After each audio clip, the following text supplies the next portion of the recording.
சேனலை ரெகுலராக ஃபாலோ பண்ணுறவங்களுக்கு தெரிஞ்சிருக்கும். நான் இந்த இடத்துல கட்டியிருக்கிற அட்டைப்பெட்டியில் தேங்காய் நாரை வச்சுருப்பேன்.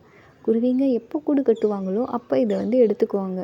இப்போ இந்த சிட்டுக்குருவிக்கு கூடு கட்ட தேங்காய் நார் தேவைப்படுதுங்க. எப்படி எடுத்துக்கிறாங்கன்னு நீங்களே பாருங்கள்.